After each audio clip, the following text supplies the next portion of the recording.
আসসালামু আলাইকুম ওয়া রাহমাতুল্লাহ। আমরা প্রত্যেকেই আজকের এই রজনী সম্পর্কে কম বেশ অবগত আছি। এক নম্বরে হচ্ছে এটা পরবর্তী রাত্রি বাক্য রজনী। আমরা বহুত ওয়াজ শুনেছি, আরো সম্ভব, কিন্তু একটা জিনিসের অভাব যেটা পরিলক্ষিত হচ্ছে আমার দৃষ্টিতে, এটা হচ্ছে আমল। আজকে রাত্রে আমলের সময়, দোয়া কবুলের সময় এবং মনের দুঃখ কষ্ট আল্লাহ পাকের নিকটে পেশ করার সময় আমরা যে মোনাজাতটা করব, এই রাত্রিতে আল্লাহ পাক রব্বুল আলামিন এর হাবিব ঘোষণা করেছেন যে এই মোনাজাতটি আল্লাহ দরবারে কবুল হবে। বলুন সুবহানাল্লাহ। আমরা গুনাহগার।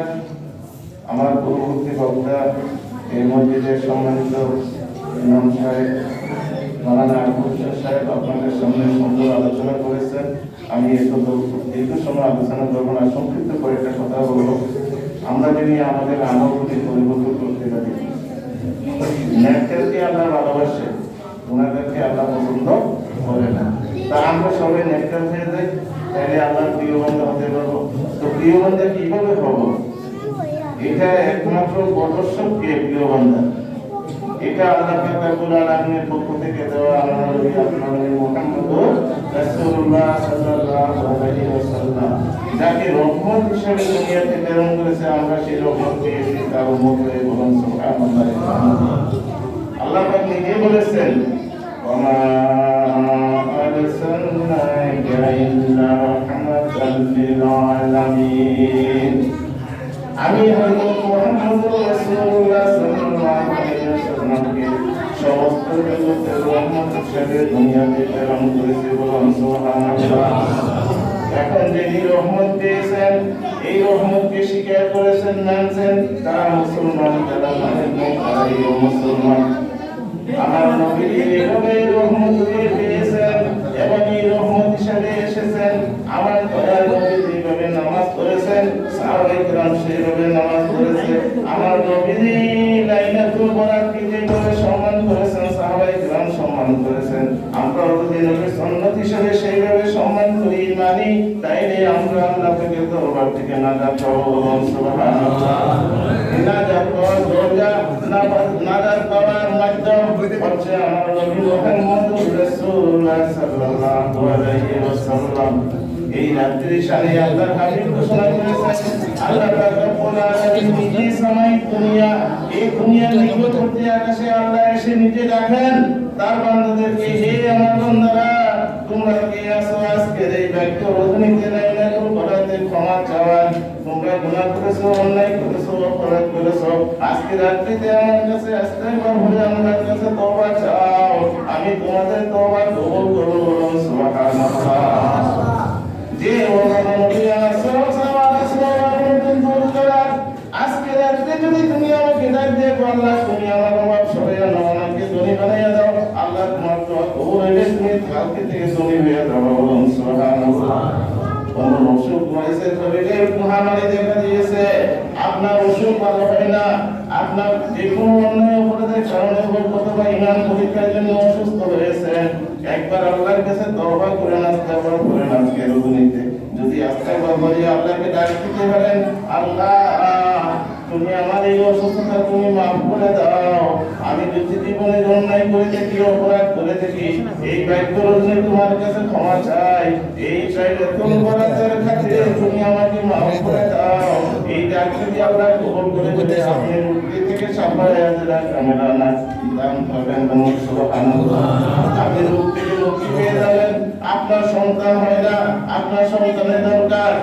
যার সন্তান নাই সেই বোঝে বাবা সন্তানের কি যন্ত্রণা, যার একটা হাত নাই সে বোঝে হাতের কি ব্যথা, দুই হাত নাই সে বোঝে তোমাদের কি কষ্ট, যার চোখ নাই সে দুনিয়াটা দেখতে পায় না, দুনিয়ার কি নিয়ামত সে দেখতে পারে না।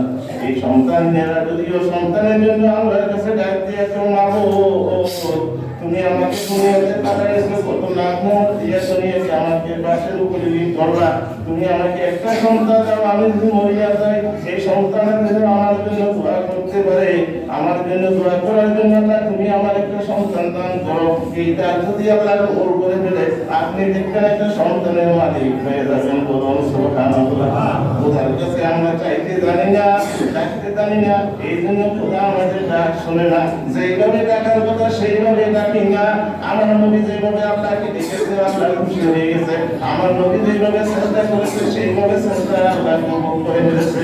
আমার নবী যেভাবে গোসল মধ্যে গিয়ে জিহাদ করেছে এই জিহাদ আল্লাহর দরবারে কবুল হয়েছে। জিহাদ থেকে আসার পথে পানির অসুবিধা হচ্ছে, তবুকে যুদ্ধ সম্ভবত একটা ঘটনা। ফজরের সময় হয়ে গেছে, সাহাবায়ে কেরামদেরকে নিয়ে রাত্রি যাপনের পরে পানির বোতল করতে হবে। সাহাবায়ে কেরামের কাছে সামান্য কিছু লোটা এবং ওটার মধ্যে কিছু পানি রেখেছে, এইগুলি দ্বারা ওযু করা সম্ভব না। আমার নবীজি ডাক দিয়ে কয় তোমাদের কাছে কার থেকে পানি আছে আনো, আমরা ওযু করতে হবে এবং নামাজ আদায় করতে হবে। এই তবুকের অন্তর থেকে আসার পথে আমার নবী যখন সাহাবাদেরকে ডাক দিয়ে বললেন, ডাকার সাথে সাথে সাহাবায়ে কেরামদের কাছে যা কিছু সামান্য পরিমাণ কিঞ্চিত পানি আছে পানের জন্য খাবারের জন্য এই পানিগুলি হাতে করে দিলেন। আমার নবী বলেন একটা কৌটার মধ্যে বড় কৌটার মধ্যে এই পানিগুলি লাও। এই পানিগুলি নিল, আমার নবীজি বিসমিল্লাহির রহমানির রহিম বলে যখন ডান হাতটা দিয়ে ফেললেন, আবু দাউদ শরীফে বলে এই হাত থেকে নবীজি কলের পানি দিয়ে এবং নিচ থেকে উঠে আমার নবীজি রহমাতুল্লাহ আলাইহির আঙ্গুল মুবারকের পাট দিয়ে এইভাবে টপে পানি বের হইতেছে। বলুন সুবহানাল্লাহ। বলেন এই আমার সাহাবীরা তোমাদের যা কিছু পানির দরকার লাগে এই কৌটা থেকে পানি নিয়ে তোমরা ওযু করো, তোমরা তোমাদের হাজত পুরা করো এবং আমাদের জন্য প্রস্তুতি নাও। আমার নবী এই পর্যন্ত মাধ্যমে হাত ঢুকিয়ে রাখলেন, এই বাসায় পানি বৃদ্ধি পেতে লাগলো, বৃদ্ধি পেতে লাগলো। এই পানি নিয়ে সমস্ত সাহাবারা ওযু করলেন এবং নামাজ আদায় করলেন।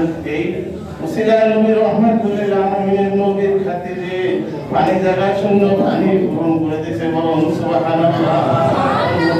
মানতে পারি এবং ভাবে থাকতে পারি, তাইলে আপনার প্রয়োজনটা আপনি আজকে রাতে আল্লাহর কাছে পেশ করতে হবে। তাইলে নবীর মাধ্যমে যদি আপনি এইভাবে আল্লাহর কাছে হাজতরা বলতে পারেন, নবীর যেভাবে আল্লাহ নিয়ামত দিয়েছে আপনিও সেই নিয়ামতের বাকি হবেন। আপনি নবীর ওসিলা দিয়ে দোয়া করেন, এই তো আল্লাহর দরবারে কবুল হয়ে যাবে। কারণ নবীর নাম নিয়ে দোয়া করেছেন হযরত আদম আলাইহিস সালাম। আপনারা জানেন যে আদম আলাইহিস সালাম দুনিয়াতে এসে 350 বছর কেটেছেন, দোয়া কবুল হয় না। আরাফাতের ময়দানে যখন আমার বাবা আদম আলাইহিস সালাম গেলেন, যাইয়া হযরত আদম আলাইহিস সালাম আল্লাহর কাছে ডাকিয়েছিলেন, মাবুদ ও মাবুদ, আমি আরশের মওলার জান্নাতের মধ্যে ছিলাম, আদম এবং হাওয়া জান্নাতে ছিল। বড় ঘটনা, আমি বড় ঘটনা বলবো না, সংক্ষেপে বুঝতে নেবেন। এখান থেকে একটা আল্লাহ নির্দেশ করছিল, আকাশ বাবা হাসিস সাজারা এই গাছটা নিচে তোমরা গায়ো না, জান্নাতে গেছো তোমাদের ইচ্ছা মতো সমস্ত ফল তোমরা খাওয়া, কিন্তু একটা আদেশ আল্লাহ ছিল এই গাছের নিকটে যাবে না। কিন্তু তারা ওই গাছের নিকটে গেল। সেই কোন শয়তানের প্রবঞ্চনা, শয়তানের দুশ্মনী তার আদমের বিরুদ্ধে আছে। সেই আদমকে সৃষ্টি করার কারণে শয়তান জান্নাত থেকে বের হয়ে গেল। কারণ কি আল্লাহ বলছিল আদম রে তোমরা সিজদা করো, কিন্তু তারা সিজদা করে নাই। এই সিজদা না করার কারণে শয়তান কি হয়ে গেল, জাহান্নামী হয়ে গেল। জাহান্নামের জিনজির তার গলায় লাগলো, অনেক বড় কথা না লাগে সিজদা, কিন্তু সিজদা করার না কারণে আদম কি করলো, সিজদা করলো। ফেরেশতারা আদাবি মুআল্লিম মালাইকা ফেরেশতাদের উস্তাদ হয়ে সিজদা করলো না, সিজদা হলো না। এই একটা সিজদা না করার কারণে 25 বছর ইবাদত বন্দী কইরা ও আদাবি জাহান্নামী হয়ে গেল। এবং আদম আলাইহিস সালাম সেই আরাফাতের ময়দানে এসে 350 বছর কাঁদলেন, চোখের পানি দিয়ে গাল দিয়ে বাসাইলেন, শরীরে রক্ত মাংস ফসে গেল। এই সময় আল্লাহ হাবিবের কথা স্মরণ হয়ে গেল। সেই স্ত্রীহারা বিচ্ছেদের কথা, জান্নাতের বিচ্ছেদের কথা মনে করে আরাফাতের ময়দানে এসে আল্লাহ ডাক দিল আদম আলাইহিস সালাম, ও মাবুদ, আমি তো জান্নাতে ছিলাম, আমার স্ত্রী সঙ্গী মা হাওয়া আমার সঙ্গী ছিল, আমার স্ত্রী হাওয়া সঙ্গী ছিল, আমরা একত্রে শান্তিতে বসবাস করতাম। আমি শয়তানের ধোঁকায় পড়ে হয়তো তোমার হাতে সামান্য করে দুনিয়াতে আসছি। এখন কি আমি মাফ পাবো না? আর মোল্লার পাশে যে কলমা লেখা ছিল কলমাই দুনিয়া ইলাহা ইল্লাল্লাহু মুহাম্মাদুর রাসূলুল্লাহ সাল্লাল্লাহু আলাইহি ওয়াসাল্লাম এই নবীর নামের উসিলায় এতক্ষণ দোয়া করলেন, আল্লাহ পাক দোয়া কবুল করে বলছেন সুবহানাল্লাহ। এই নবীর উম্মত আমরা, এই নবীর উম্মত আমরা, এই বরাত আমরা নবীর খাতিরে পাইলাম, এই মেরাজ নবীর খাতিরে পাইলাম। মেরাজটা কিন্তু আমি কিছু বলছিলাম, আর সামনে রমজান এসেছে, এই রমজানও আমরা নবীর খাতিরে পেয়েছি, বলুন সুবহানাল্লাহ। তার এক বছরের রোজার সওয়াব তার আমল লিখে দিয়ে ফেলবে, আর 5 ওয়াক্ত নামাজ দৈনিক যে পড়বে তার 50 টাকার সওয়াব আমল লিখে দিবে। এটা কার কারণে হয়েছে? আমার নবী মুহাম্মদুর রাসূলুল্লাহ সাল্লাল্লাহু আলাইহি ওয়াসাল্লামের খাতিরে, বলুন সুবহানাল্লাহ। আমার আল্লাহ নিজে বলেছেন, বলেন কুনতুম তুহিব্বুনাল্লাহ ফাত্তাবিউনি ইউহিব্বুকুমুল্লাহু ওয়া ইয়াগফির লাকুম যুনুবাকুম ওয়াল্লাহু গফুরুর রাহিম। আল্লাহ ডাকিয়ে নবী গো, আপনার রহমতি জবান দিয়ে বলে দিলেন, কুনতুম তুহিব্বুনাল্লাহ, যদি তোমরা আল্লাহকে পাইতে চাও, আল্লাহর মহব্বত করতে চাও, ফাত্তাবিউনি, নবী আপনি বলেন আপনাকে যেন তারা অনুসরণ করে, আপনাকে যেন তারা অনুসরণ করে, আপনাকে যেন তারা মানুন। তাহলে আল্লাহর ভালোবাসা পেয়ে যাবে, আল্লাহর রহমতের আশা যদি আপনাকে ভালোবাসে, আল্লাহর রহমত তারা পেয়ে যাবে। এই জন্য আমাদের এই রহমতের সৃষ্টি হয়ে গেছে, এই বরাত আমাদের জন্য আল্লাহ চেয়ে নিয়েছে, আল্লাহ চেয়ে নিয়েছে। এই রজনীতে যদি ডাক দিতে পারেন, আল্লাহ যদি আপনার ডাক কবুল করে, আপনি তো জান্নাতে পেয়ে যাবেন। সুবহানাল্লাহ।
জানি না আমি 1 বছর পরে আমাদের এই রোজনে আসে কিনা, কারণ আমরা জানি না আমাদের সামনে হায়াত কতটুকু আছে।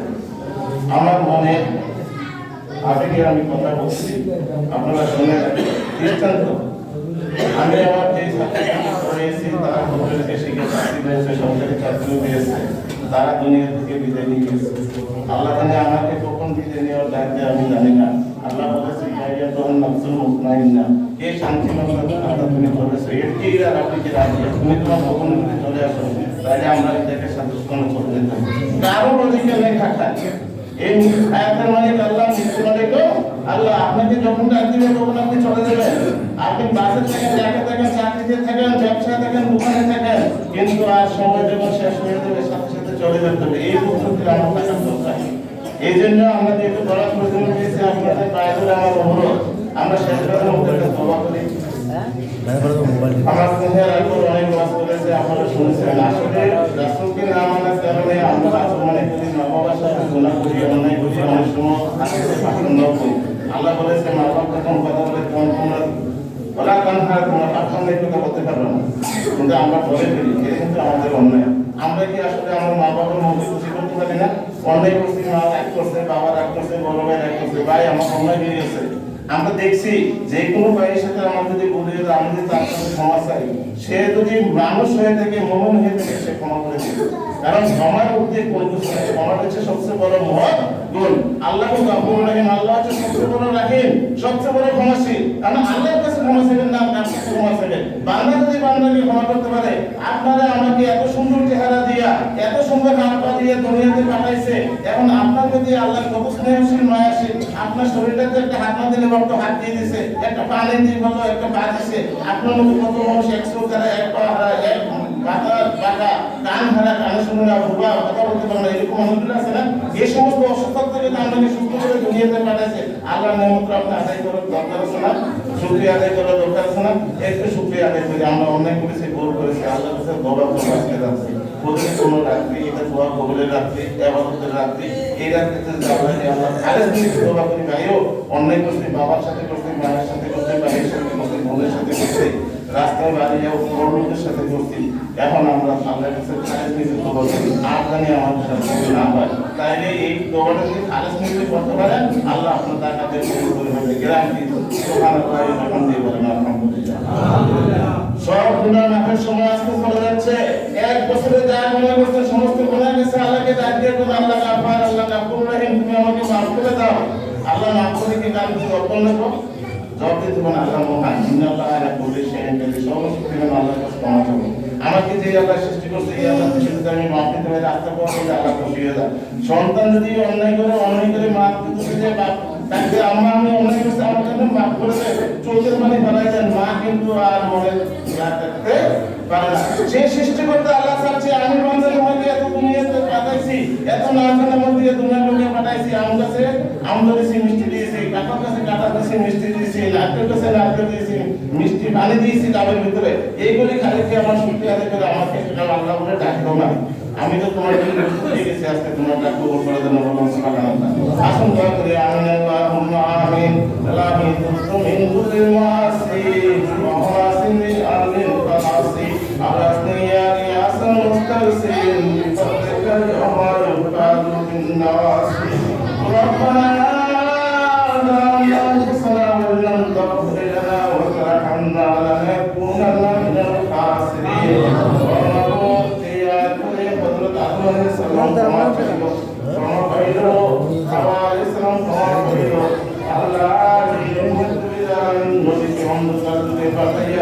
এই জাতিকে তুমি মুসলমান বানাইছো, আমরা মুসলমান হয়েছি, সেই নবীর উসিলায় তুমি আমাদের এই আমরা গুনাহগার হয়ে হাত উঠাইছি, তোমার নবীদের উম্মত হইয়া তুমি আমাদেরকে দয়া করে কত সুন্দর করে দুনিয়াতে পাঠাইছো, না জানো দিয়া এই দুনিয়াটা আমাদের পাশ করে বলে দিছো। আমরা দুনিয়াতে কত শান্তিতে খাইয়া পয়লা শান্তিতে বরদাস্ত করতে গেছি। আল্লাহ তোমার নিয়ামতের শুকরিয়া আদায় করতে পারি নাই, আল্লাহ তোমার বড় জিন্দগি করতে পারি নাই। এই রহমতের রোজনী একমাত্র এই মুসলিম সাহেবদেরকে নিয়ে, পাখি সাহেবদেরকে নিয়ে, মসজিদের ইমাম সাহেবদেরকে নিয়ে, আল্লাহ খতিব সাহেবদেরকে নিয়ে, আমার এলাকার মুরব্বী বাবাদেরকে নিয়ে, যুবক ছেলে মেয়েদেরকে নিয়ে তোমার দরবারে হাত তুলেছি গো আল্লাহ। তুমি আমাদের এই দোয়া মনোজাত কবুল করে নাও। আমি গুনাহগার জানি না, কার মনে কি বাসনা আছে, ইনশাআল্লাহ আলাইহিম বিদাতি সুবহান তুমি অন্তর্যামী খোদা, আল্লাহ প্রত্যেকের খবর তুমি জানো। আল্লাহ মামুদিয়া প্রত্যেককে দান দিয়া দাও, যারা বিপদে আছে উদ্ধার করে দাও, যারা ইনগ্রস্ত আছে ঋণগ্রস্ত করার তৌফিক দিয়ে দাও। আল্লাহ যে আশা নিয়ে আজকে মসজিদে দোয়ার জন্য এসেছে, আল্লাহ তুমি প্রত্যেকের মনের মাকসাদে হাসানা পূরণ করে দাও। আমার ভাইরা কত ছেলে মেয়ে বিদেশে আছে, আল্লাহ অনেক দূর বিদেশ গো আল্লাহ, আল্লাহ টাকার জন্য, মা বাবার ভাইবোনের শান্তির জন্য এই বিদেশ পড়ে আছে, আল্লাহ তাকে তুমি সুস্থ করে রাখিও। আল্লাহ সুস্থতার সাথে কামাই করে আমার ভাইদের পরিবারকে আল্লাহ সুন্দরভাবে পরিচালনা করার তৌফিক দান করে দাও। যে সকল ছাত্রছাত্রীরা স্কুল কলেজ মাদ্রাসা বিশ্ববিদ্যালয়ে লেখাপড়া করতেছে, তাদের সমস্যাটি বাড়াইয়া দেন, জ্ঞানের বাড়াইয়া দেন, আল্লাহ বিদ্যুৎ শক্তি বাড়াইয়া দেন। আমরা যখন দুনিয়ার জমিনে থাকবো না, আমাদের জন্য তুমি দোয়া করতে হবে, সেই রকম আলেম ওলামা আমাদের মধ্যে পয়দা করে দেন। আল্লাহ জন্ম থেকে শুরু করে এ পর্যন্ত যত গুনাহ করেছি, জীবনের জানা অজানা, প্রকাশ্য অপ্রকাশ্য কবিরা সগীরা শিরক বিদআত সমস্ত গুনাহ মাফ করে দাও। আল্লাহ আমার গুনাহগুলো মাফ করে দাও।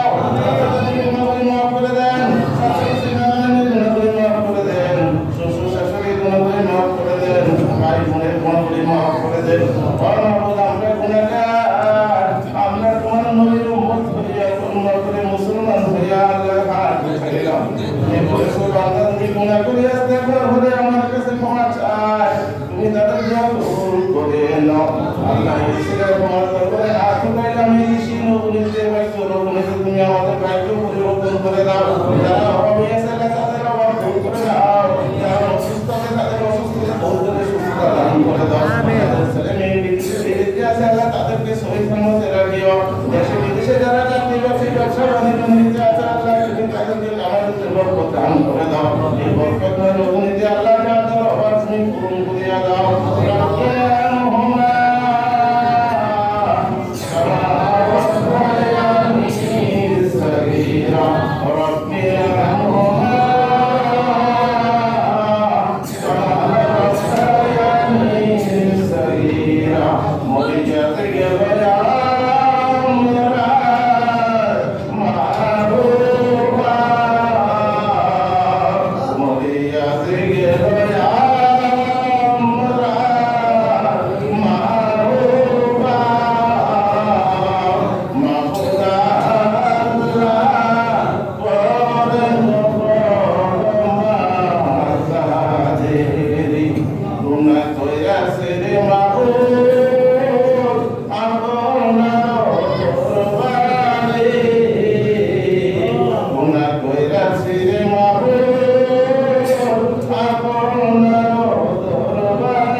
আল্লাহ তুমি সর্বশক্তিমান, তোমার দয়া রহমত ছাড়া আমাদের অজ্ঞতা ছাড়া শক্তি নাই।